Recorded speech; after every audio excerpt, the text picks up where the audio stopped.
Welcome to the Champs App podcast. Champs App is your recruiting and development co-pilot. If you are a player, parent, or coach, make sure to check out more content and tools to help navigate the world of youth hockey at champs.app. Also, if you've listened to the Champs App podcast in the past and it has helped you with your recruiting or hockey development, please tell your teammates and friends about Champs App. It would be even better if you subscribe to the podcast and review or rate us on whichever platform you're listening to or watching us on. On today's episode, I talk with Stefan Decosse, head coach of the Colgate women's hockey program. We discuss his master's thesis on what it takes to develop high-end athletes, how a trip to Southeast Asia influences his coaching style, his plans for the Raiders hockey program, and he goes into detail on their recruiting process. This was an amazing conversation with Stefan, so I hope you enjoy it. Before we get to this amazing episode, most folks don't know all the great ways that Champs App can be your hockey recruiting and development co-pilot. So we thought we'd highlight different areas of Champs App in each episode. Introducing Champs GPT, the ultimate AI recruiting chatbot designed exclusively for women's college hockey recruiting. Champs GPT leverages over 4 years of insights from Champs App, including more than 100 podcast episodes, numerous articles, in-depth analysis, and expert-led webinars. It's your personalized guide to navigating the intricate world of hockey recruitment and player development. With Champs GPT, you can ask questions and receive high-quality, tailored answers in seconds. For example, which D1 women's hockey programs offer a psychology major? Should a female hockey player consider a post-grad year? How do I write a personalized email to a college coach? You'll be amazed at the depth and accuracy of its responses. Accessing Champs GPT is easy. If you're a Champs Plus subscriber, simply tap the Champs App logo on any page in the app to start your conversation with Champs GPT. It's like having a recruiting expert at your fingertip. Don't wait. Subscribe to Champs Plus today and experience the power of Champs GPT for yourself. I'm very excited to welcome to the podcast Stefan Decosse, head coach of the Colgate Raiders women's hockey team. Originally from North Vancouver, British Columbia, Stefan played junior hockey in the BCHL, then played D3 hockey, where he was a two-time captain at State University of New York, Geneseo. After getting his master's at York University in Toronto, Stefan started his coaching career as a volunteer assistant coach at Colgate in 2015. Then he became a full-time assistant coach for the last 7 years until he was named head coach this past summer. Welcome to the podcast, Stefan. Thanks, Ray. Pleasure to be on here. Really appreciate you taking the time to chat. Looking forward to it. This is great. So why don't we start off like we do all of our guests, just telling us how you started playing hockey in BC. Yeah, absolutely. From North Vancouver and at a special time in the history of Vancouver hockey. I was 7 or 6 years old when the Vancouver Canucks made their second run to the Stanley Cup Finals, losing in heartbreaking fashion in Game 7 to the New York Rangers. But Pavel Bure was on that team. And Bure was electrifying, and right from the hop, I was just obsessed with Bure, and that really pulled me into the game, and really haven't looked back since. Just have been heavily involved in the game and grew up in North Vancouver, played for good old North End Minor Hockey Association, and worked my way up the ranks in Junior B there with the Richmond Sock Guys and the Beaver Valley Nighthawks, and just so fortunate to have incredible coaching. With Richmond, I had Ron Johnson, who's a legend in the Lower Mainland area, and then I had Terry Jones in BV, and those two guys just had such a magnetic effect and had a huge influence on me and my love for the game. And from there, I was fortunate to play for the storied Trail Smoke Eaters. Two-time world champs in 1939 and 1961. A lot of pride in that community for their team and for the sport of hockey. And what an exceptional experience. Just an incredible community, a throwback Canadian small town hockey community. And I just loved my time there. Had 2 great years there and had the really good fortune of finding my way to SUNY Geneseo, just about 20 minutes south of Rochester, New York. Played all 4 years there and had the time of my life. It was just such a enriching experience, incredible group of guys, and just loved my time there. It's again a wonderful community. We got great crowds, pep band. It was just a festive environment, and it was a blast. But all throughout my playing career, I was hockey obsessed. I was, whether it was the NHL, women's hockey, Olympics, whatever, World Juniors, I was glued to the TV. It's a sport that has been a big part of my life ever since I can remember. And just have had such good fortune to be around such great folks and on incredible teams with great guys. And it's just been such a big part of my life, really, truly defining, really. Yeah. Perfect. So you mentioned Pavel Bure, and I know you were a Yeah. forward. Did you pattern your game after him? Because I know he was just an unbelievable skater. And like what are the elements of his game that you tried to replicate in yours? Yeah, well, if you asked any of my coaches, they would say no. He was a wonderful skater. I was not. I was more of the Henrik and Daniel Sedin mode. The twins are my all-time favorite players of all time. I love those two, and really they had a big impact on how I see the game. But I could not skate. I could handle a puck and I can make plays, but I think my feet got in the way of me playing higher level hockey. So I know I wasn't Burry. I wish I was that dynamic and electrifying, but I was more of the Sedin mold than I was the explosive Burry mold. Gotcha. And I know the Trail Smoke Eaters. I've seen a couple of games of them. I believe they actually played against the Canadian women's Olympic team prior when they were doing their games against junior teams to prepare for the Olympics. I'm just curious, given where we are right now in the landscape of junior hockey. I know this is more of a men's side of things, but what do you think is going to happen in the BCHL and teams like the Smoke Eaters?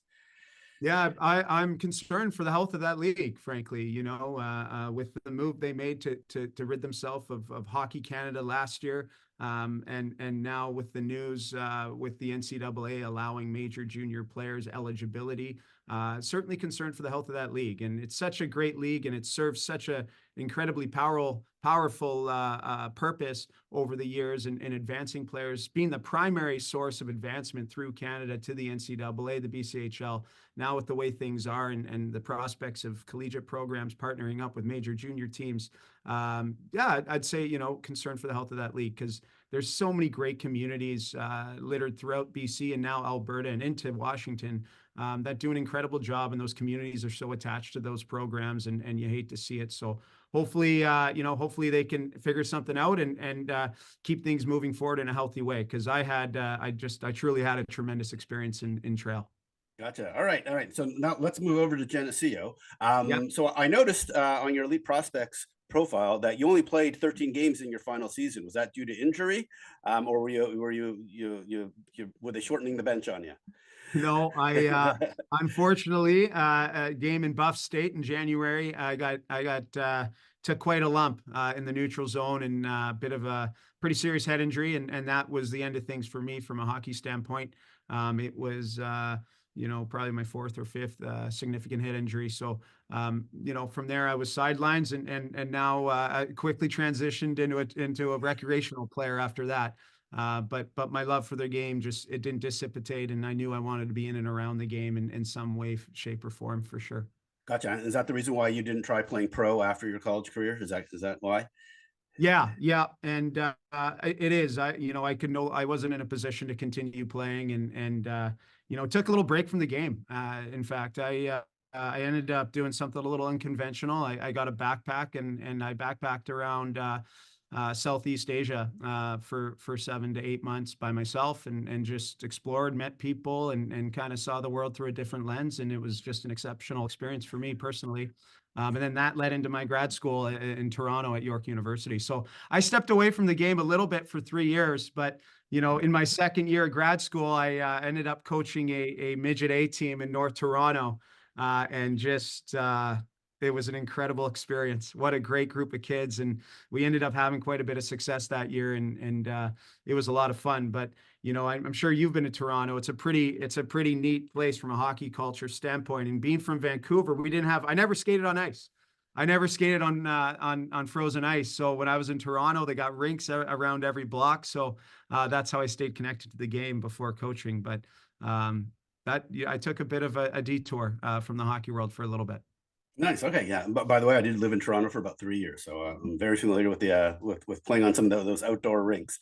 Incredible. They have Zambonis. It's just you show up with your stick, your gloves, your helmet, you throw a stick in the middle, and away you go. It's a pretty special thing.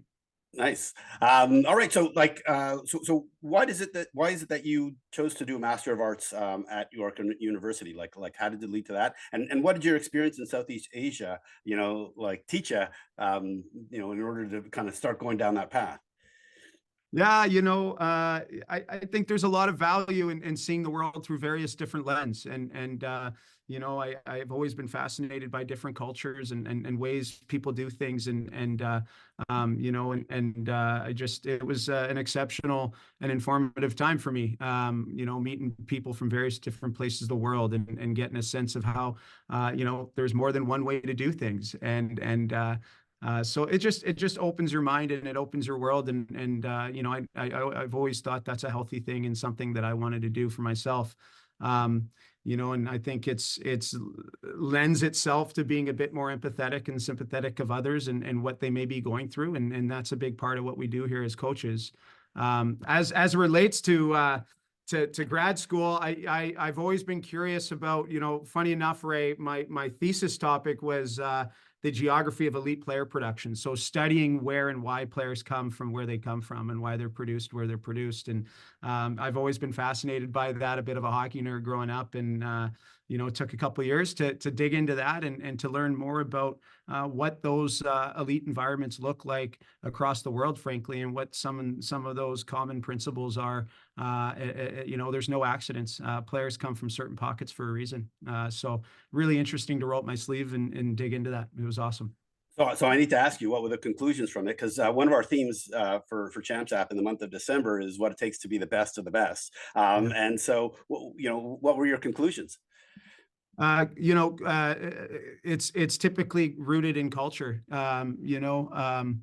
It's rooted in culture and coaching culture and environments that nurture an environment where players can have fun and can play at young ages and explore the game and be in low stakes situations at a young age and kind of explore their athleticism and grow their capabilities over time. So it's usually rooted in local culture and specifically hockey culture and the quality of coaches.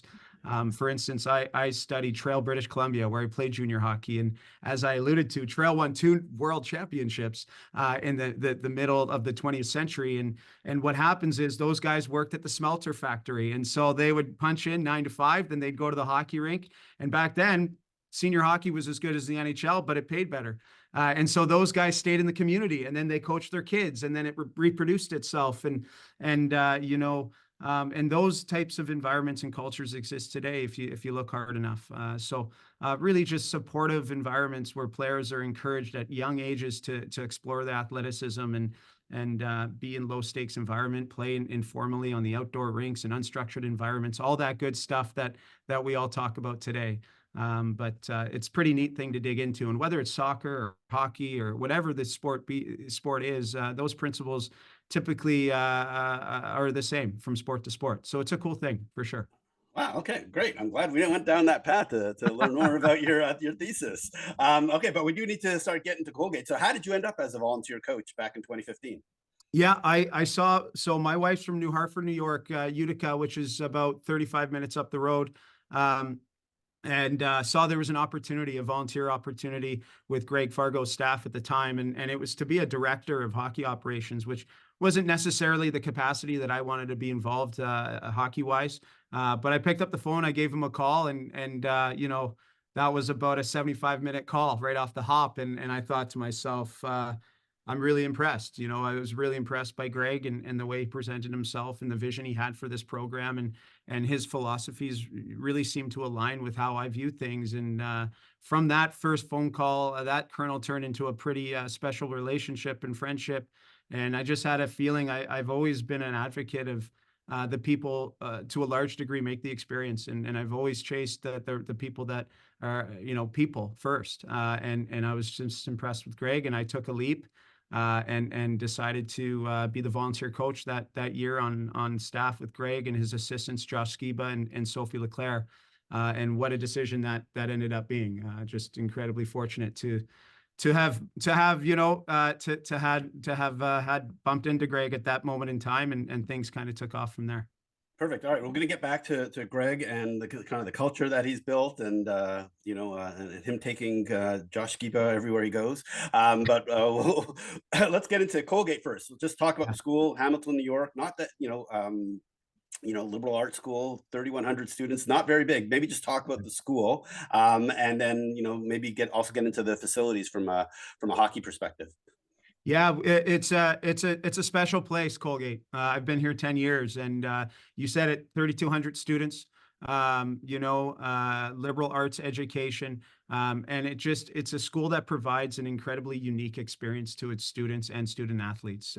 3,200 students, but 600 to 700 of those students are Division I athletes. We have 25 Division I programs here, and it's a place that provides this unique experience where Colgate University is a highly reputable academic institution.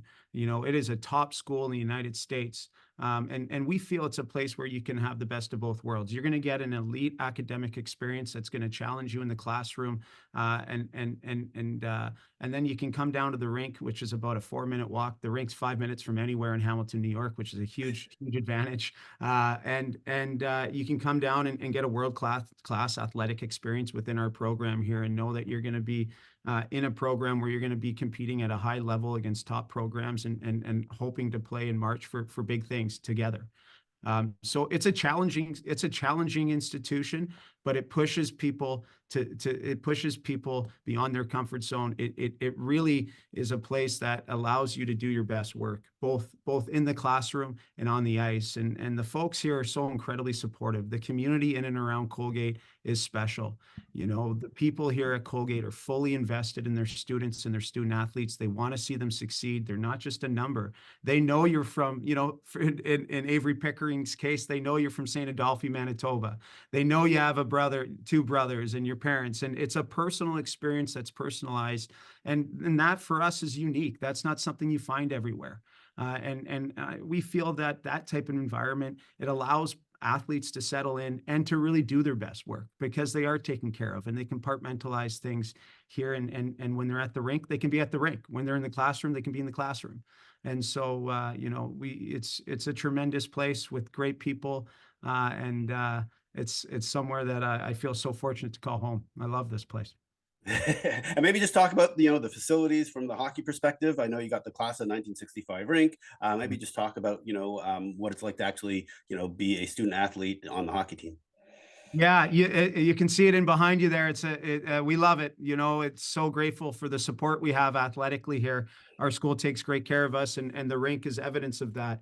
And the facility, yes, it's a beautiful state-of-the-art facility. But what really is neat is, again, it's 5 minutes away from anywhere. So if you have a class at 8:30, you have a class at 8:30, you have a class at 11:30, but you want to come down for a skate, you go to your class, you rip down to the rink, get your gear on. If you want to go out with a coach, no problem. Coach will jump out with you.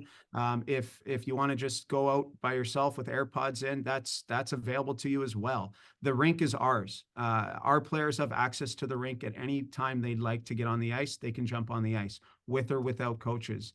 So yes, it's a wonderful facility, but the access that our players have to the facility is truly unique. And so, it's a cool thing. They got their key card. They come in, they jump on the ice, and away you go. I mean, you walk into our rink Monday through Thursday, at any point in time of the day, you're going to see a handful of our players on the ice, both men's and women's. So it's a pretty neat ecosystem in that way. And excitingly, we have some new facilities that are on the horizon that are really going to rise the tide for our whole department. We're getting a brand new basketball and volleyball facility here, but in addition to that, we're also going to get a new athletes village of sorts, where we're going to have strength and conditioning facilities, a dining facility for athletes, a study space, video room, various different other amenities that are just going to further enrich the experience of our student athletes within our program. So certainly have a wonderful facility in the 65 arena, but we got some pretty exciting things coming down the hopper as well that are only going to help things out for us here moving forward. So we're very blessed here with the sport that we have, and every day I pull up to class 65, and I'm like, I pull up right in the front. I walk up the grand staircase. I walk the concourse, even though it's the long way. Every day, that's how I enter the rink, because You got to pinch yourself like that. That's where I get to go to work every day. So pretty awesome. Nice. And for folks who don't know, Colgate is related to the Colgate Palmolive company that and has a huge endowment thanks to the Colgate family, which probably helps with both attracting investment and also actually paying for a lot of the things that you just described. Yes, we're very fortunate here. Again, the support is incredible. And so it's wonderful. You're absolutely right. Yeah. All We're reminded everywhere we go, Crest is better than Colgate. So we're reminded of that at all the way rinks.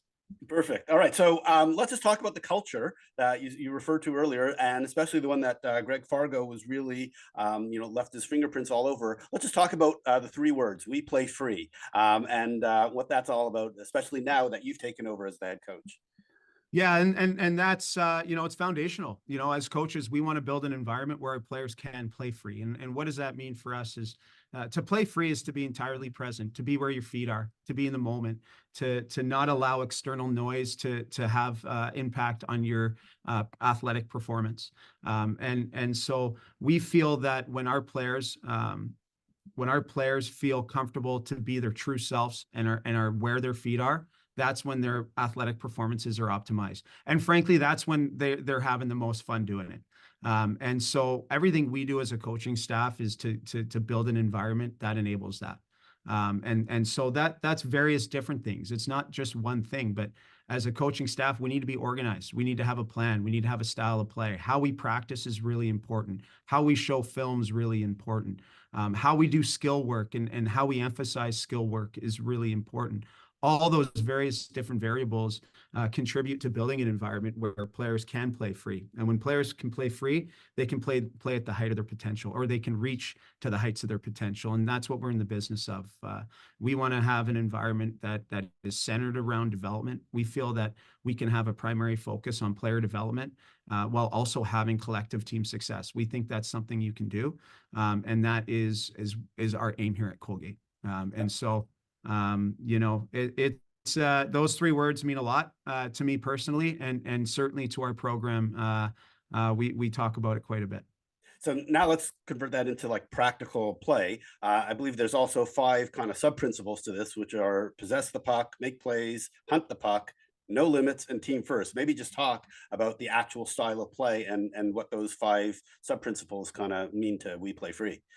Well, it's you're on the right track. You're on the right track. You're not fully there, but you're on the right track. But I can dig into some of those terms because they certainly have a lot of value for our program. Puck possession. We want to. That's no secret. We want to be a puck possession team. We want to be a team that seeks puck possession solutions. We also feel that when you have a mentality that's centered around puck possession, it really forces players to develop into problem solvers. And we think that's a healthy thing from a development standpoint. That means, the 4 players off the puck, if not the 5, if you include the goaltender, need to play for the player on the puck. That's incredibly important. We have to always be connected to the play so that we can have those puck possession solutions. We don't want to throw pucks away just to throw pucks away. Come up with a better solution. We challenge our players. Our players know that the expectation in practice is to go for it, is to make plays. That doesn't mean we're going to go 100%, by no means. But as mistakes happen, as they always do through the process of learning, we're going to be reflective and we're going to find another way. That's super important to us. So the flip side of that coin is when we don't have it, we want to get it back as quick as possible. We're not going to concede. We're not going to absorb. We're not just going to let players enter our zone. We want to get the puck back as far up as we possibly can. And we want to do that collectively. We always, a metaphor I like to, and this may be a little graphic for this podcast, but I'm going to roll the dice on it. If you've ever seen a pod of whales hunt a seal, you get a real good sense of what that collective hunter's mentality looks like. And it's no different on the forecheck or the track or whatever it may be. We want to be that connected so we can get the puck back as quick as possible and get back to work with the puck. So those 2 terms are really important for us. No limits is just really again a foundational philosophy. The only limits we put on ourselves, the only limits we have are the ones we put on ourselves, frankly. So we believe firmly, and that relates to player development, is that there are no limits. We're going to keep going. Once we take ground in one area of your game, we're going to start digging into other areas, and we're never done with that process. And we fully believe that we don't believe in putting ceilings on anyone. Let's see how high the ceiling can be, rather than putting ceilings on folks. That's a little limiting.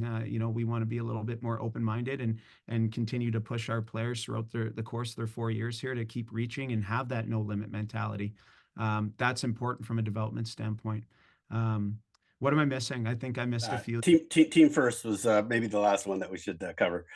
Yeah, I can definitely touch on team first. That's centered around everything we do. The team is first and foremost.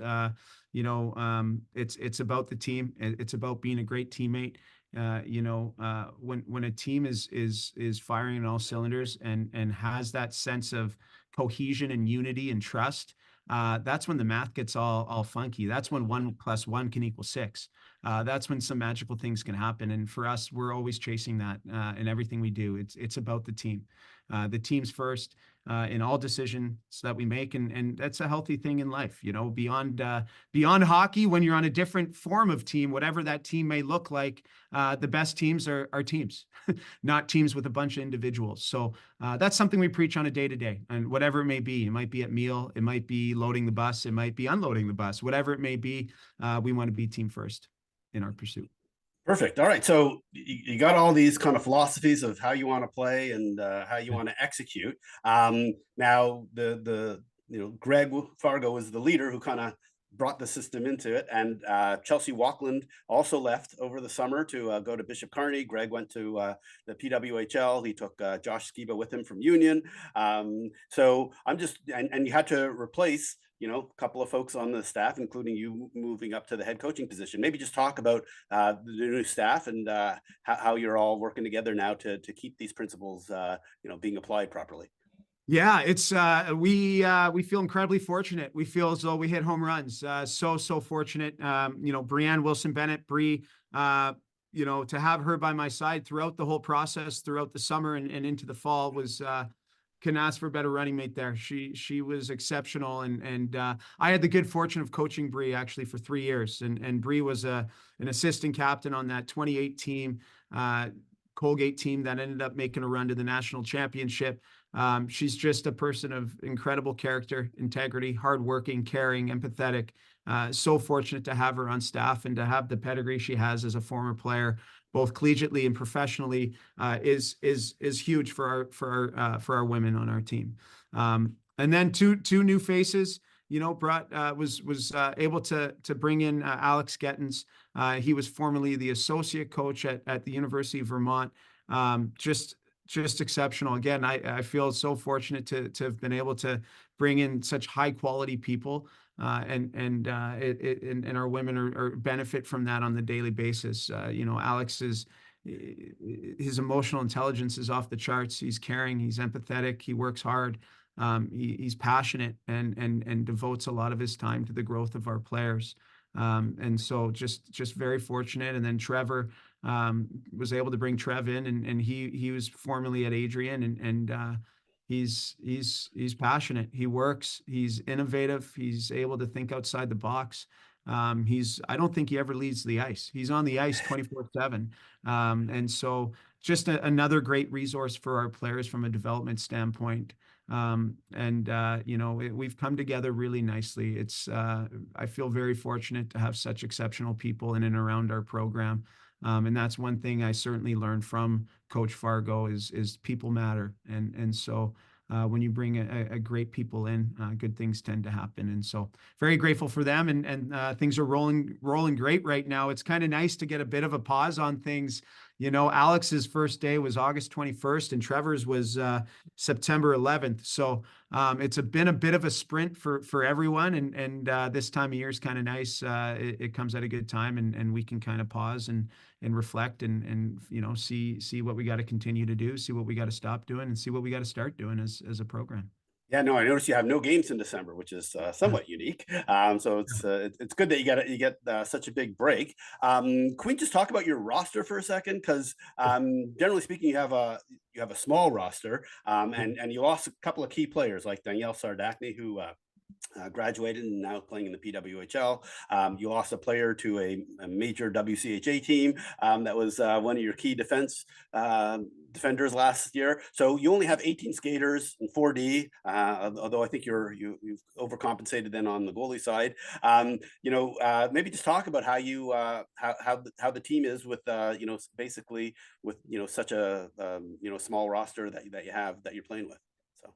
Yeah, it's a lean roster. As you mentioned, we lost, there was quite a bit of turnover from last year's team, with some players that certainly had a really big impact on the team.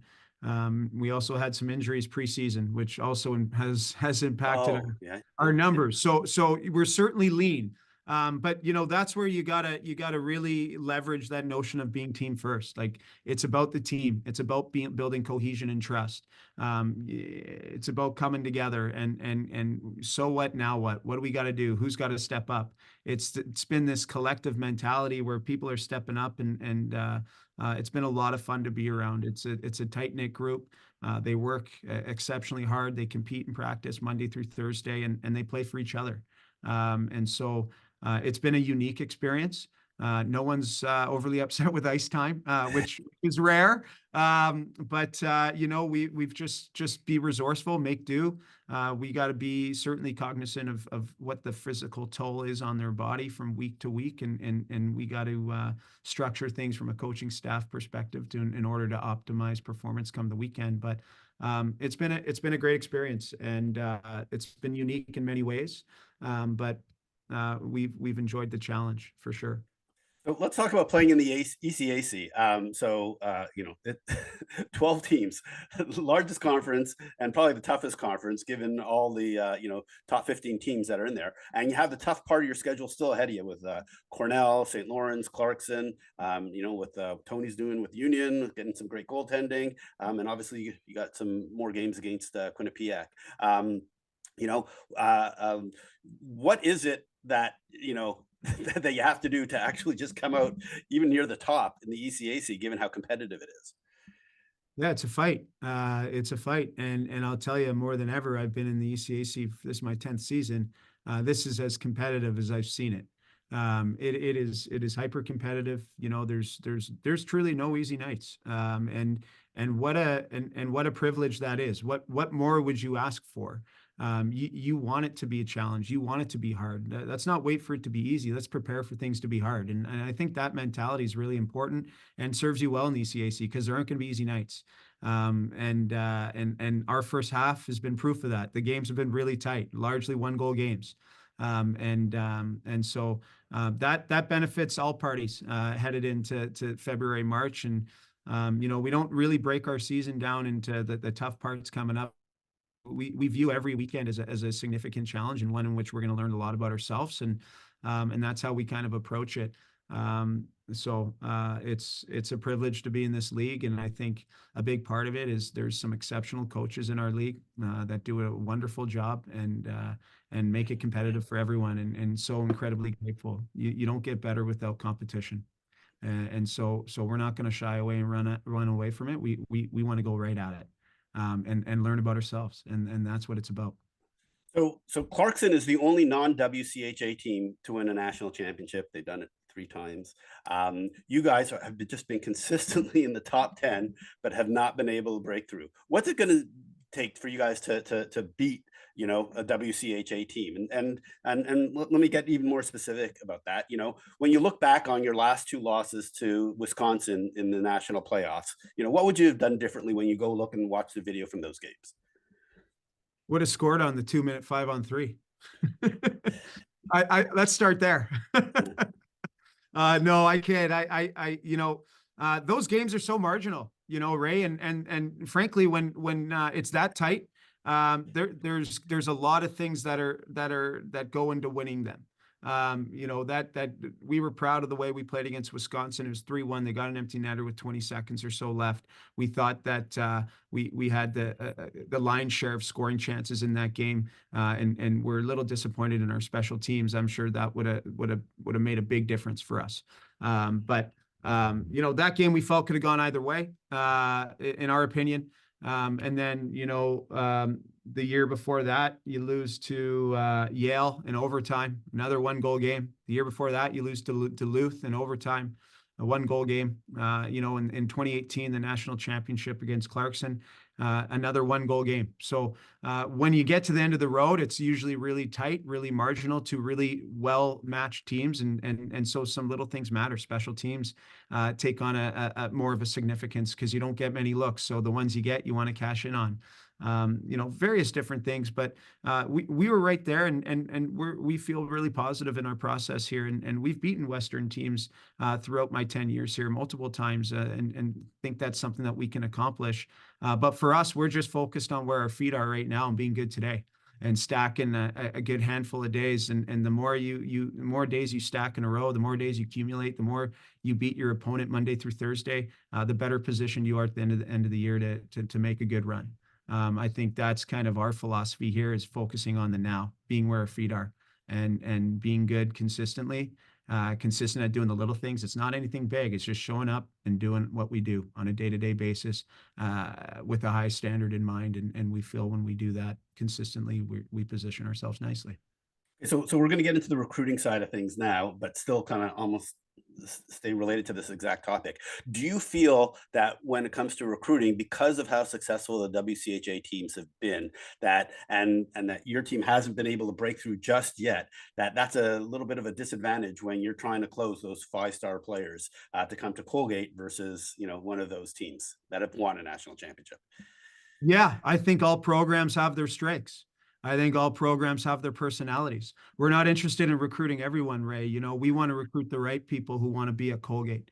That's what our focus is. And so our story, who we are, our identity, how we operate and run things, we want that to resonate with the right athlete, and for that to be the right home for them. Not overly concerned with some of the external stuff. It's about telling our story and resonating with the right people, the right families, and the right players. Beyond that, don't want to get overly involved in that.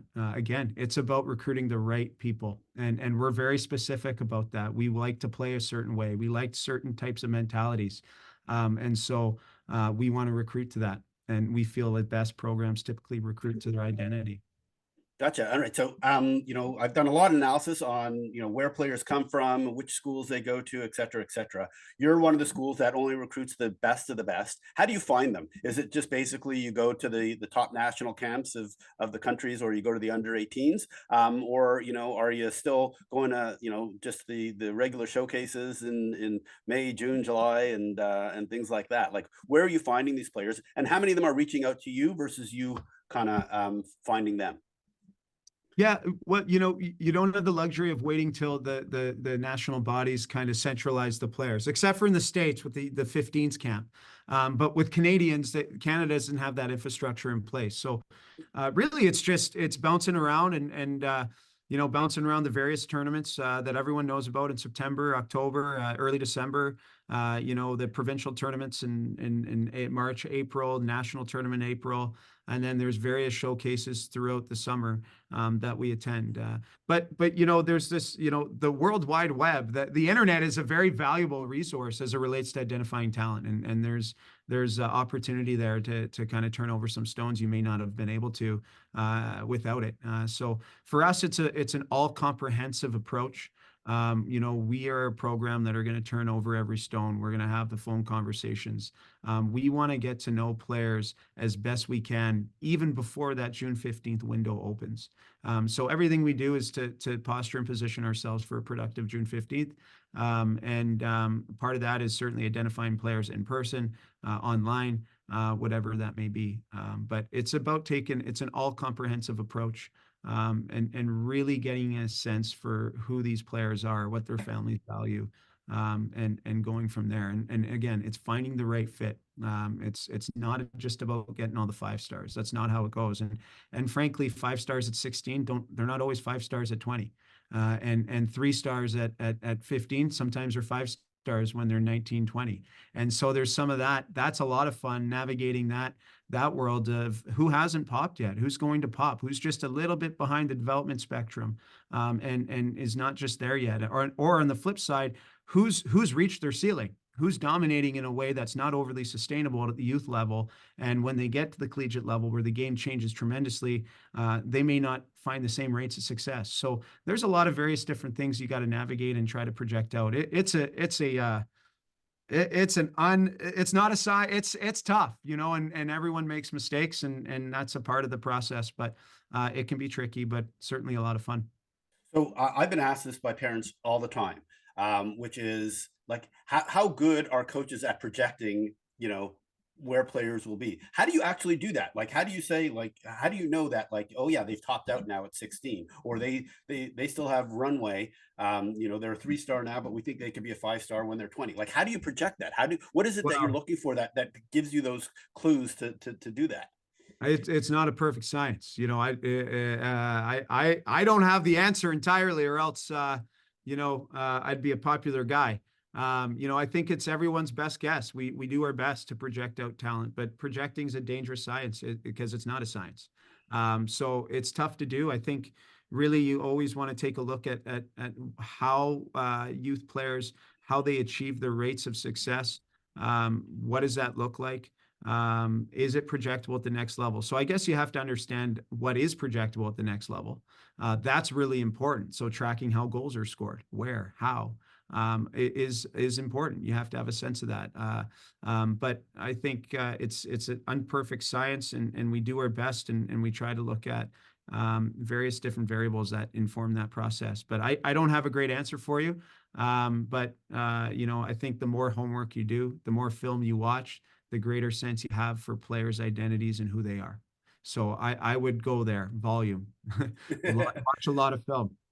Yeah, what I've seen from having spoken to so many coaches, it's the ones that have literally been doing it for 25, 30 years that have a knack for figuring it out and seeing it because they've just seen the patterns. It's pattern recognition, I guess. That's right. So that's a lot of it. All right. So I always get questions from parents and players about the actual process. So can you just tell me, like, on average, you're looking for about 6 players a year, assuming that it's just back to a regular year now that we're going at it, to get to the 6, how do you get to that? Like, how many are you really focused in on June 15th? Like, are you making calls to get to the yield rate, knowing that you're not going to close everybody? Like, can you just give folks like a number of how that, how the funnel works to get down to the 6? Yeah. And that number is going to fluctuate from year to year, but 6 is a good number. So let's run with 6. I think, again, you cast a wide net. It's far more cyclical now than it's ever been with that June 15th date. Because when the new season rolls around, you're still closing out the recruiting process with folks from the previous June 15th. And then, October, November comes around, and September, October, November, you start turning the page and start tracking 2027s. In this instance, 2027s for the following June 15th. So I think you cast a wide net initially, and you get out there, you watch a lot of hockey, you make calls, and you get on the phones, you work the phones, and you get a sense of who's out there, who may be the right fit for Colgate. And then your list gets you narrow down that list a little bit. And then heading into the new year, that list becomes a bit more robust, and you continue to whittle it down, and to the point where come May, late April, you're really dialing in your lists in preparation for June 15th. So, I think all programs are going to do it differently. Typically, we're going to call, if you have 6, you may call 15, 20, 25 folks initially, probably even more. Head coaches got calls, assistant coaches got calls. So anywhere from 25 to 40, realistically, and maybe a bit more. But those are rough estimates, so And then from there, you start that process with the recruits, and usually those phone calls and touch points, they kind of inform the process, and you get a sense of what the recruits and their families' temperatures are with your specific school, and you kind of navigate it from there.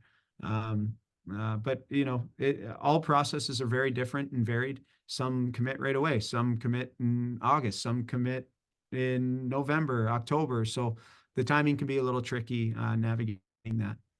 Right, For sure. perfect. All right, and like once again, really practical advice that players and parents are looking for is how can they stand out when they send you an email so that you're definitely going to pay attention to them. Obviously, it's different when there's a big tournament coming up, and like the NIT in Minnesota, and you're going to get 150 emails. But not when you're part of the main pack and part of everybody else, but what can they do to stand out in an email that grabs your attention? What is it that as you look back on, like, oh yeah, they caught my attention, what is it that those emails look like? Yeah, I think, well, and I'm sure your previous guests have said this as well, just show that you're detailed and organized, and get the name right of the coach. And that, because it's important, it's kind of your first impression, and that could be a tough one. So get that right, get the basics right. I'd say I think it's important because, heading into it, say the NIT, for instance, or Stony Creek or whatever it may be, like, we're getting a high volume of emails. So there's a lot coming in, and so we're processing a lot of emails. I think your subject's really important. The detail in your subject, having your grad year in your subject is important. Your position and the team you're on, important in my opinion. Really appreciate that, like to see that. And then once you open the email, not having it be too long. Be concise. Be concise in your messaging. And make a little personal touch, so it doesn't look like a phishing email of sorts. A little personal touch on the email, I think, is good.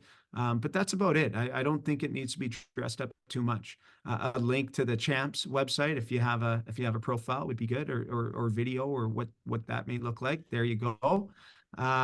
Is I think helpful. Absolutely. But that's just one way to do it. I think the way you play on the ice and your love for the game is going to speak louder than any email you could ever send. Perfect. Okay, that's pretty consistent. The only other thing that I've heard from some coaches is what makes you unique, and make sure you include that in the email. What really like sets you apart from everybody else. All right, we got to start wrapping this up. Can we just talk about the Colgate camp? I'm assuming that you guys are still it's known as one of the best camps, especially because it's not just a Colgate camp. So maybe just talk about it, and then what the benefits are of coming to it because of what makes it unique. Yeah, it's a great week. We love Colgate Camp, Exposure Camp. We will be hosting it again in July. 3 straight back-to-back camps. It's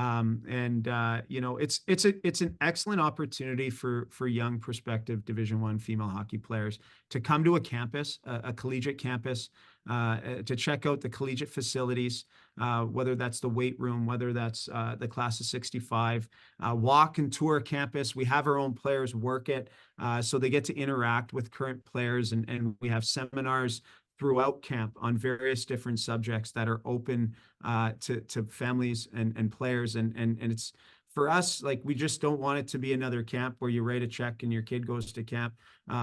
We want it to be an enriching experience where you leave camp learning about the process of NCAA collegiate female hockey. That's important to us, and we put an emphasis on that. Beyond that, it's fun. We got a DJ going, the music's going. We have about 25 coaches from various different programs on the bench. It's a festive environment. People hanging around the rink. We got the food carts outside for lunches. It's a wonderful environment and opportunity to expose yourself to players from around North America, for sure, but also just to be on a college campus and to get a sense of what that's like. That's an invaluable experience, and we're really proud of the camp and super excited to get it going and roll it out again this upcoming summer. Perfect. Yeah, it's I once again I get asked a lot by parents which events should they be going to in the spring and summer, and I always recommend the Colgate one because just get a high ROI of Yeah. not being limited to just Colgate. I mean, obviously, if you're interested in Colgate, for sure you should be Yeah. going. But you know you're still going to get exposure to a whole bunch of other coaches, and that's part of you know what you need at you know when you're going to these events. All right, last question for you. What advice do you have for parents or players who are either 2026 or 2027 players? Yeah. I would run your own race. I think that's incredibly important. I think at times athletes and their families, they kind of look to their left and they look to their right a little too much, and comparison's the thief of joy. I truly believe that, and so I think you got to run your own race. Your journey's your journey, and it's going to be different from others, and I think it's important to focus on that. That is really my primary piece of advice, because I think at times we get caught up in some of the other stuff, and it can drag us into making some poor decisions, or decisions that aren't made on good ground. And so I think just really embracing your own journey, and accepting that that's going to look different from others on your team, around whatever league you may be in, but fully embracing that, I think, is really healthy, and is a good way to approach the process with integrity, or at least personal integrity, staying true to who you are. I think that's really important. That's awesome. That's beautiful. All right, that's like I always tell folks, you know, everybody has their own journey, and their path to wherever they end up is That's right. it'll all work out, and you just It got to will. just stick with it and put in the work. I So believe that, right? But that's the uh, other piece, right? So don't be hopeful. You got to stick with it and put in the work, and don't wait for it to be easy. Prepare for it to be hard, because it is. It's an exceptional thing. You play Division I athletics. You're in the 99th percentile of that sport. So I do think that's important to add on. Is you got to work, and you got to work hard, but be true to your journey. I think that's the primary thing I'd say. Perfect. All right, Stefan, great note to end on. I want to thank you so much for doing this. Great learning about the impact the Vancouver Canucks had on your on your playing days, your master's thesis, obviously talking about Colgate, and obviously some great advice on the recruiting process. So thank you so much for doing this. Yeah, Ray, thank you for all you do for the game, and players and their families. It's greatly appreciated, and best of luck to you. This has been a lot of fun. Really appreciated your time, and have really enjoyed it. So thank you. I really want to thank Stefan for coming on the podcast. It was great to hear all about his coaching philosophies, what it's like to play at Colgate, and his insights and advice on the recruiting process. You can connect with Stefan on the Colgate team's website or via his Champs app profile. Links to both are in the show notes.